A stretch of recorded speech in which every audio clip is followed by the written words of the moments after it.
algumas das correntes mais conhecidas, justamente porque antes de eu estudar psicologia, eu estudei essa coisa dos paradigmas da física, então eu nunca consegui comprar alguns modelos reducionistas, alguns modelos extremamente mecânicos. Eu nunca consegui achar que a personalidade é uma bomba hidráulica, né? Ou então que é um iceberg, que tem o corpo que fica para fora e tal. Isso é uma visão muito interessante para quem descobriu na época, mas uma visão extremamente mecanicista. Então eu fui migrando para algumas linhas que deixavam de lado os modelos e iam trabalhando mais na construção de resultados, sem deixar de lado a coisa humana. Então eu comecei a estudar psicologia cognitiva, programação neurolinguística e uma série de outras coisas assim que deixam um pouco de lado os modelos e vão para o lado mais biológico, mais científico da psicologia. Ou seja, como que o cérebro funciona, como é que funciona a percepção humana. Isso é científico, não é um modelo que a gente está tentando fazer vocês, por uma metáfora, por uma comparação, forçar você dentro de um modelo, né? Essas técnicas elas estão amparadas dentro de uma visão do ser humano baseado em estudos, em pesquisas, em como o cérebro funciona, como a percepção funciona, como é que essa coisa do comportamento, dos padrões funcionam. Né? Talvez seja uma das correntes mais científicas, embora tenha se popularizado muito da mente humana. Então eu espero nesses encontros que a gente vai tratando aqui, a gente tenha a oportunidade de dividir. Eu não quero fazer um curso muito teórico. Hoje, no primeiro momento assim, do nosso trabalho, eu vou falar algumas bases, alguns fundamentos, porque eu acho que a gente tem que se nivelar todo mundo, né? A gente tem que dividir, a gente tem que compartilhar algumas visões em conjunto para a gente imediatamente começar a trabalhar na vivência, na prática.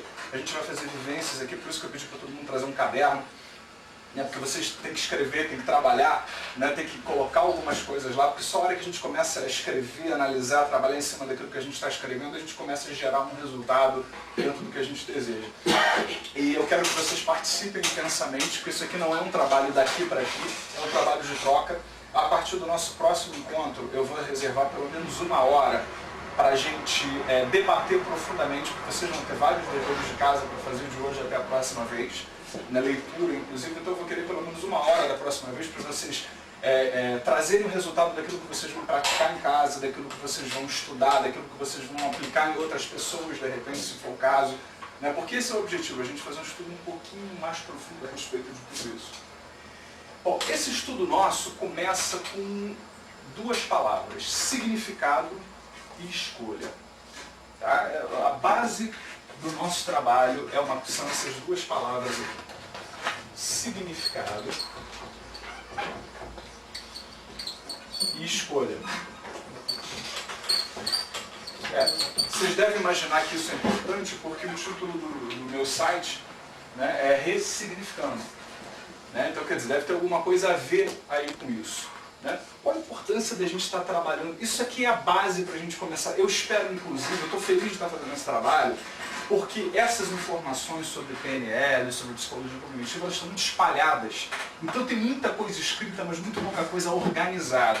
Então eu espero ajudar vocês a organizar algumas bases, alguns fundamentos, porque vocês tendo algumas coisas em mente, fica muito mais fácil para vocês depois inovar em cima desses direcionamentos básicos, poderem fazer uma série de outras coisas. Então eu espero ajudar vocês a entender a base do funcionamento dessas coisas, para que a partir daí a gente possa estar falando a mesma língua.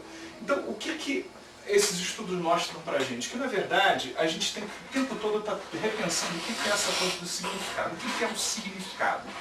Né? O significado é aquilo que a gente atribui a alguma coisa, a alguma pessoa, a alguma situação. Nós estamos sempre reagindo de acordo com alguma coisa que a gente está atribuindo.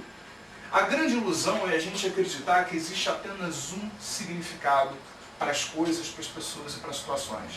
Evidentemente que nós vivemos em sociedade, existem alguns códigos sociais, existem alguns códigos que a gente obedece, existe uma linguagem comum.